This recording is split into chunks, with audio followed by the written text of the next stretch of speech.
Digital minimalism. Say it 5 times. Digital minimalism. Digital. Okay. Cut.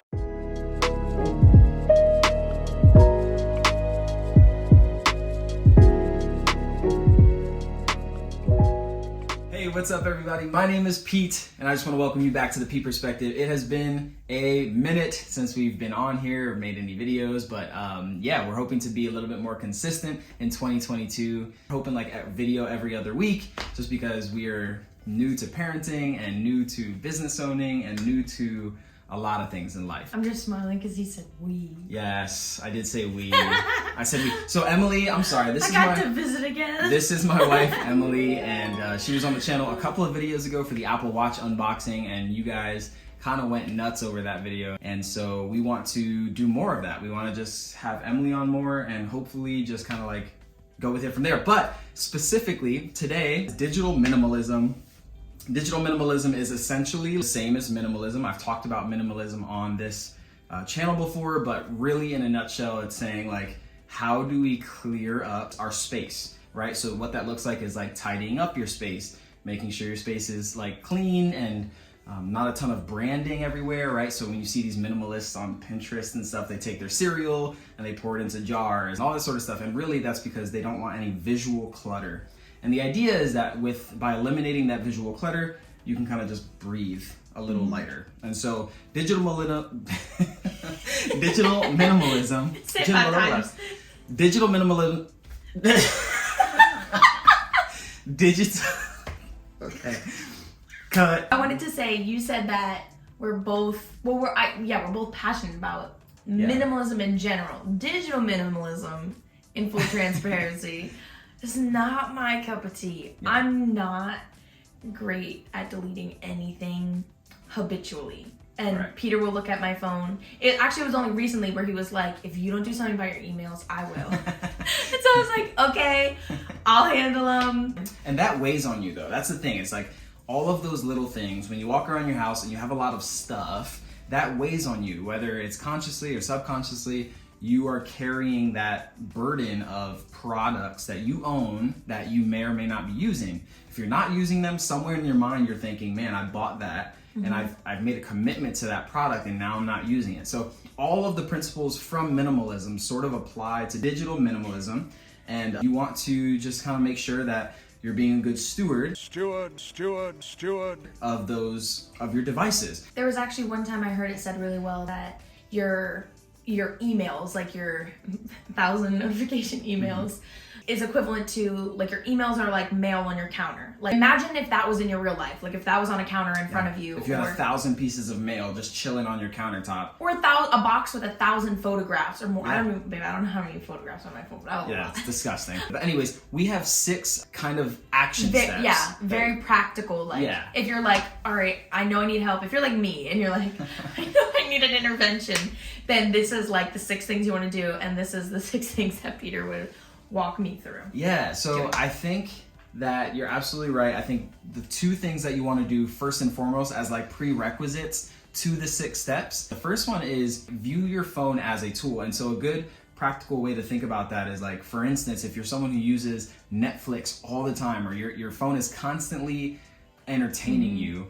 rather than saying like, my phone is what entertains me, try to view it as, well, Netflix, the application, is what entertains you. Your phone is the vehicle that gets that entertainment to you. And I think this little shift in thinking is like treating your phone rather than just like this leisure device, but treating your phone as a tool will start to build this muscle of, you know, the same way you would handle a hammer or a screwdriver or something. It's like you use it when you need to do something, and then when you're not needing to do that thing, you put it away. Second thing is to take inventory of clutter, all right? So they say like the best way to change is to recognize where you are, look at where you've come from, and kind of say, where am I going from here? That's the best way to sort of move forward. So jumping right into the first step, this is probably one that Emily struggles with the most. She already mentioned it. I struggle with all of them.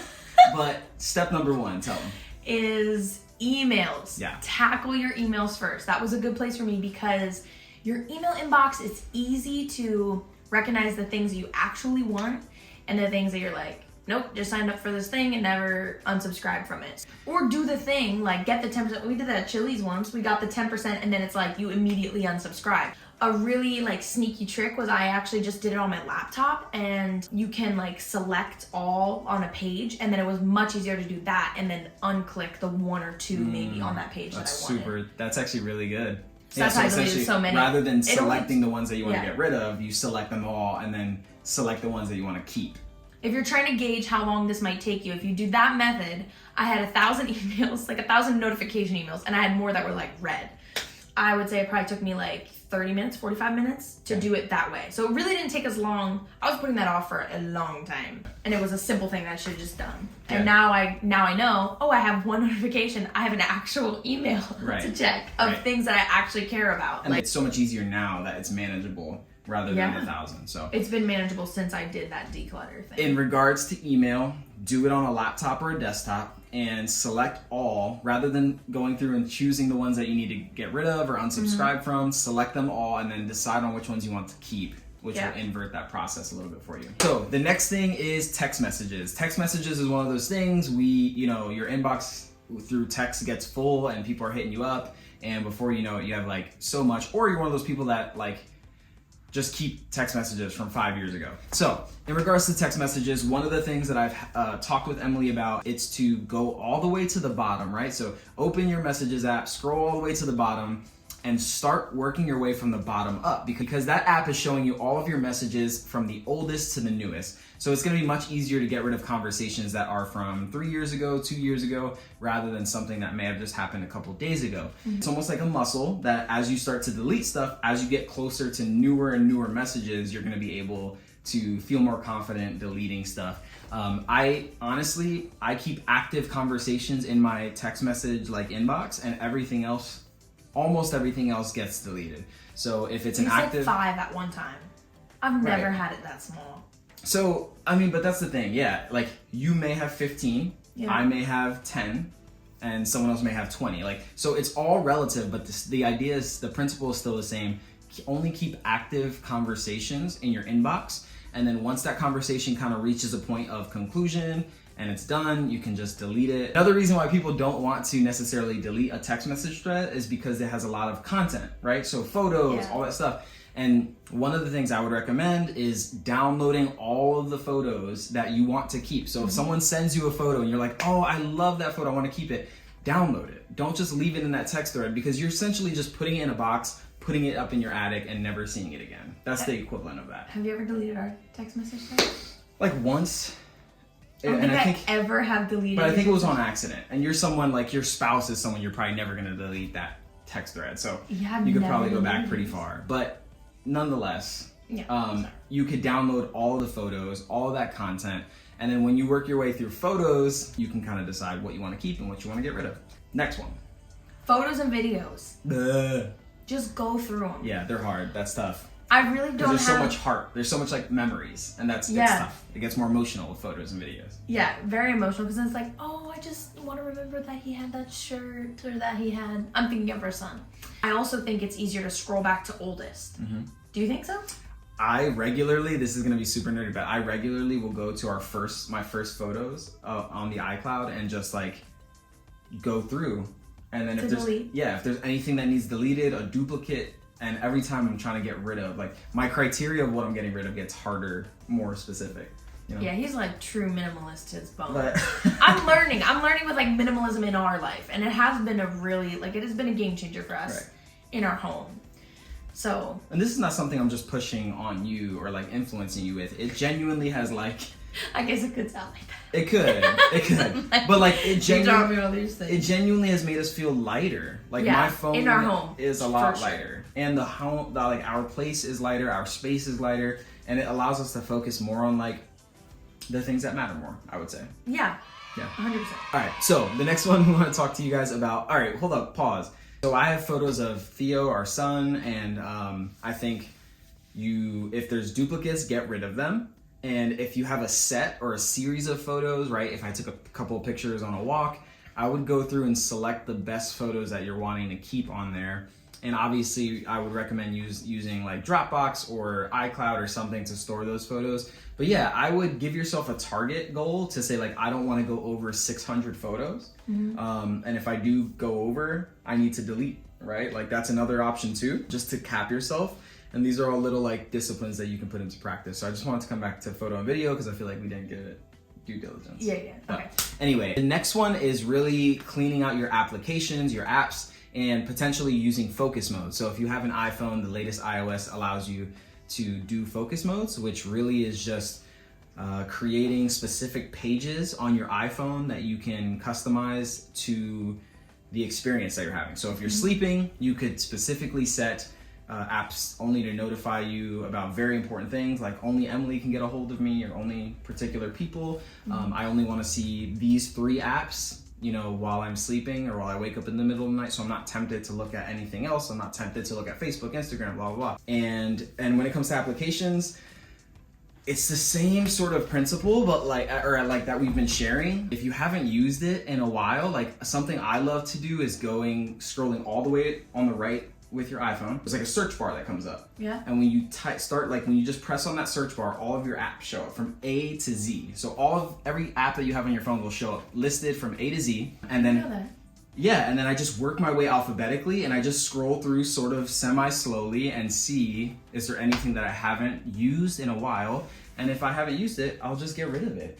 Just finding creative ways to simplify. You know what I just thought of? What? High School Musical. It's out with the old and in with the new. That was like beyond me. It's out with the old and in with the new.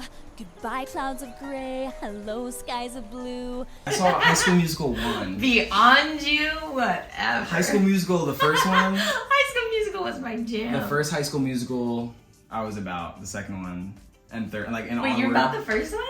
I liked it a little more than like the others, but then after the second one, I think is when it dropped off for me. Like I became too old. Too old, or I wasn't interested. I don't know. But yeah. Anyway, you tried, but you're like, I gotta get my head in the game. Oh my gosh.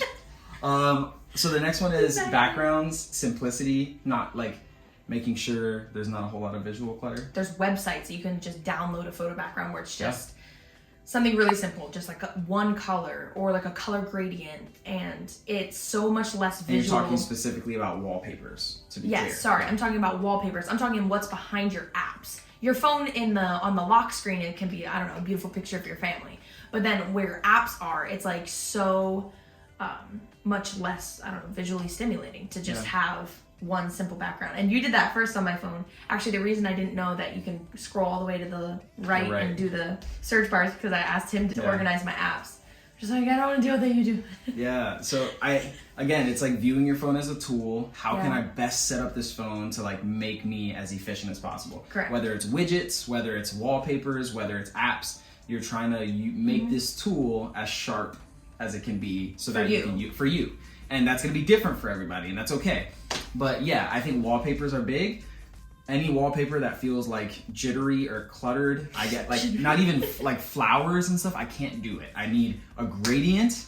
I need white or gray. Or like a texture, like just stone. Just stone, something that's like super, super simple because I can't handle that visual clutter. I need it to be straight to the point. Speaking of using your phone as a tool, tip number 6. If your phone feels like it's yelling at you, and I go straight to social media, but if your phone feels like it's like yelling at you, aka it's not functioning as a tool for you, it's really just something that is like muddying up your life, then I would say start with getting rid of social media or moving your social media or organizing it more or something like that, because I think that's an app that really easily becomes something that goes from being a tool to not being It's just being counterproductive. To be counterproductive. It draws you in and then you're there for hours. So I think most I would say move that app, like when you're organizing, maybe put it in a different spot if your thumb is like, if you're like, it's very habitual or something. Right. And then Muscle you can memory. recognize, oh, this is a time when like I'm not actually using my phone as a tool. This is like, you want to like put yourself in a place of being like in control, I guess, of your device.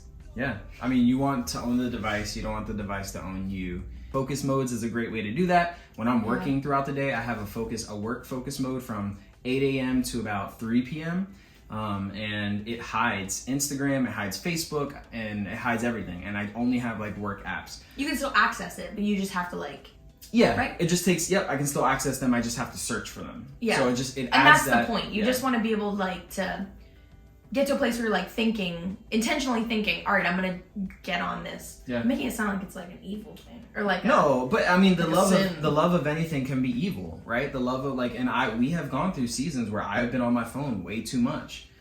You are really good at that. That's not something you've struggled with a ton, even though you're not on social media right now. I was saying, but in part it's because I'm not on social media. I haven't been on for over a year at this point. So. And I do feel like that I got that freedom, and that made my phone much more minimal to me. Yeah. Like that was like my emails didn't bother me. They drove him crazy. They didn't bother me as much as social media. I felt like that's what was making my phone like heavy. Feel like Dark. heavy. Yeah. Yeah, gross. So anyways, emails, text messages, photos and videos, applications and focus modes, backgrounds, wallpapers, simple wallpapers, and then the last one is just like if you can tuck and hide social media away so you're not just, grabbing it habitually. That is a great way to get started with digital minimalism. Again, it looks different for everyone, so what works for us isn't going to necessarily work for you, but I would say just taking a step in that right direction is going to help you to feel lighter, breathe a little bit deeper. It's like that initial purge. Like even when you're like doing your closet or something in your house and you're just like, oh my gosh, I felt so good to like clean out that kitchen cabinet or whatever. And that's what gets you going. Like that gets the ball rolling. So just like I said, I still have to do my photos and videos. Yeah. I'm just like, every time I go on, I'm like, oh, my son is so cute. And I just look at all the videos of him from the past year instead of actually deleting them. But no. Well, hopefully this was helpful to you guys. Thank you so much for watching if you made it this far in the video. If you wouldn't mind liking, subscribing if you're willing, and we'll see you guys in the next video. All right? Will Emily be around? Who knows? Maybe she'll get cuts. Find out on the next episode of The P Perspective. Bye, guys. I was trying to think of a High School Musical reference to end it. Yeah, you didn't say bye. Can you